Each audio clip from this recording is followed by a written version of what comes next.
Obanja Pentagon ya nyoko oginako omusingi oginako wawayo meka omusajja yakasondera Pentagon emyaka 3 tosobola kusonda. Breaking news Pastor Bujingo embeera eyongedde ddala okutabuka wetwogerera ssaawa zino eno wali eri ku Canaan Land mantegeeza ku House of Prayers Ministries endiga zimwambalidde full figure agezezaako okubanga awumba abantu naye abaganye video zonna atuzireese mu maaso ogenda kubanga obyerabirako naye nga tetunagendayo nga bwere enkola yafe aka video muwandisa bukampeleka like nga sotambula katukira bonna abannagadde okumanya kweno information naddala team Pastor Bujingo wamo ane team teri kuzimba Pentagon nabalabe bampinga wali abantu by the way abatagala Pentagon ezimbibwe era nga mu comment section nawo njagala kumanya we muli oba nedda kale katutandikirewo namawulire gafe agaliro nakuholwa lero Pastor Bujingo embeera yongedde kubanga etabuka igwanga lyonna limutunulire ligamba nti Pastor Bujingo last year wasobola tugamba nti owezeza billions 3 kati sawa zino oligamba mutoyinamu yadde 10 kitegeeza ki mujukire bulungi abana ba National Unity Platform lumbuye wamu n'abalala basobola okuvayo ne bagamba nti no muli kubuuza sente za Pentagon Pastor Bujingo yazikoyesa mu okubeera nga azimba n'okukola omukolo gwe ne Susan Makula mujukire bulungi yali yakawukana n'omukulu Pastor Teddy Bujingo ne wayitawo just ibanga lya mwaka gumu omusajja nasitula kalina eririgengadde njagala soko ulize full figure ngagezaako okukakanya endiga n'endiga zaaganye tumali tweyongereyo obanja Pentagon ya nyoko oginako omusingi oginako wawayo meka omusajja yakasondera Pentagon emyaka 3 tosobola kusonda Pentagon emyaka 3 lwakuba ndi trending pastor chachi jamula baziwaddenga bazisondedde emyaka 25 chachi ezannamira kasiro tezinnaba nakubeera awaze basondedde emyaka tewali azogerako ezo zikasimanyi zaani ezo Church of Uganda simanyi zaani tezinnaba nakusibibwa musingi naye nga bazisondedde emyaka n'emyaka nga ne gavumenti ewaayo buli kaseera ba prime minister buli ajja yakyuka yaddako yawaayo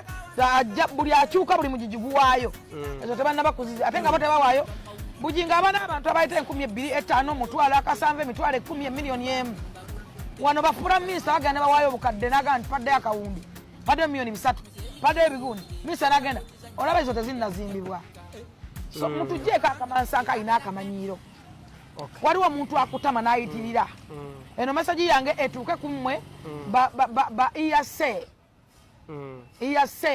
you are there for nothing, you are rubbish, muli ba idiots ate mwale mwate musobolangako temuli sobola njagala ekyo mukitegeere you are failures mudde wammwe mulima amalalo you are life failures. I'm telling you. Mazima.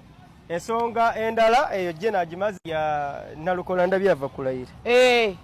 Nalukola layidde. Naye Pastor Bujingo endiga zakukola kiddala. Bana abantu b'osumba bakukola kyennyini kyogamba nti mulina okukisasulira. Be baalemesa amaka agasooka. Ebirala ndabanga ebitambula bulungi ndowooza amaka ge gaakakutabukako. Bana abantu be bajja Teddy Bujingo mu bufumbo. Bane Pastor abantu basasulidde ekintu ekyo naye mukwano nedda olimba. Nze okuva lwe nazaalibwa njagala nkikugambye nti nasanga basonda Pentagon ate temugajeni oli mukulu nedda nze nkugamba kati nze ofuna first hand information ku muntu yennyini. Nazaalibwa nasanga basonda Pentagon. Pastor Bujingo nkuze nga naawe bwolaba mazima ogambye abantu nti essente ezisonda Pentagon teziriwo n'omusinje teguliwo. What's the meaning of that? Kale bano abantu b'osumba baleke. Banna Uganda bo bakola kyo batuusa ku kintu ekyo mazima.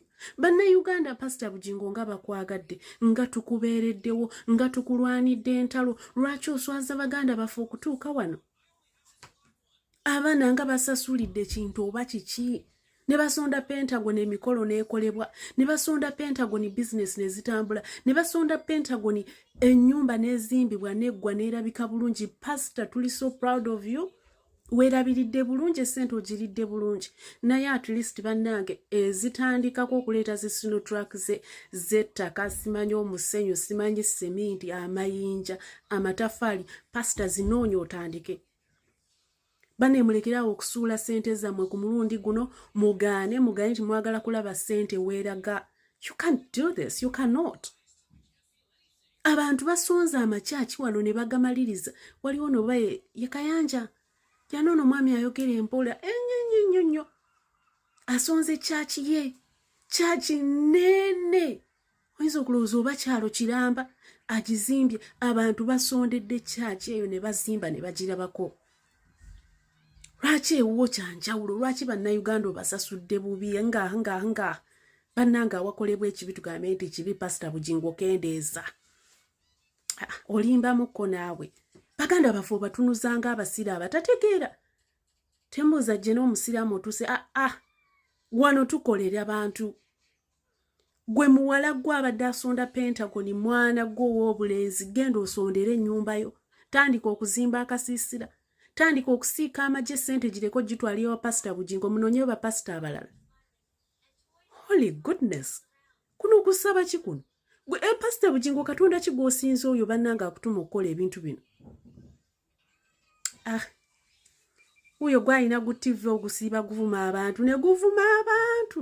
Of course gu TV tuba twetegeeza full figure. Ne weetika ekizibu n'okiteeka ku TV. Assalamu alaikum wa rahmatullahi wa barakatuh. Amanya n'eddoboozi Haji Abudu omusomi w'edduwa. Nkola ku nsonga ez'enjawulo emirimu nga gikutataganyeko ebyenfuna byo nga bidobonkanye ne oba oli bweru wa ggwanga emirimu gyakucankalanako. Jangu kusomere ku dduwa okuva nedda edduwa zaabaawo edduwa zisomibwa omuntu n'oterezebwa mu mbeera yonna ebadde ekwesibyeko ekusibyeko akanyaaga. Nina ekyoto kye nsobola okukumira lwadde oli bweru wa ggwanga nga toli kumpi wano n'ofuna omukisa ogwo nawe n'osomerwako ku dduwa nga nkuteddeko n'akabaani. Allah ajja kukusaasira ajja kukwanukula.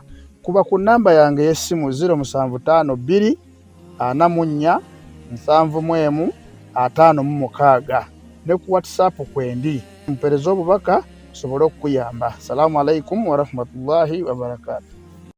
Kimale eyo Nenga Museveni akoma mu kalulu. Museveni akomawo agenda kwesimbawo twali twagala nawo simbeko. Anze saga kubeera mu ebyo bintu kandi abuntu butono obwo. Oyagala bya bufuzi just bya kunoonya majja. Sina kyenjagala nze njaga kubeera awo nga ninga kiremya buli omu mule amanyi nja kubeera awo just nga ninda kati nno okufuna omutima guli eri nga buli omu mulemesa nga nteekamu n'akasente omulala okulozinga. Tutta bantu kutuga bantu ebyo weebito nange ngenda kweyungako. Aye bwenkuba nange nja kubeera nga Abitex. Naye nga Abitex luli yatula mu challenge yo tewagiraba y'oluyimba. Oba munanga abeera ati abongoota bubongoozi.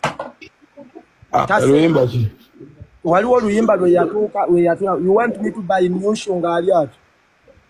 Nga w'omumanyi musajja mukulukulu anaatera offenke zimuli wano ng'anyeenya bunyeenya mutwe bw'ate. Abitex wakufa kati.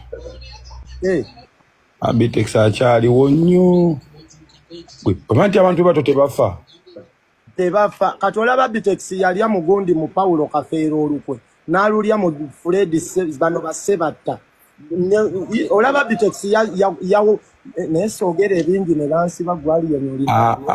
Byonna yabba Saida Kaloli yabba bano bakyansi na Lubega. Saida Kaloli yali ex wa Abitex. Alali. Mwana kanve ku bantu abakulu sula bulungi. Ate kati omaze oddonsuula moddusa. Abantu babo baweze kasoko bakalakate bulungi. Anti siina bye mbalakalakata. Ayini gasoko. So yomba n'omuntu yenna. Bikyavuma bantu. Era tuba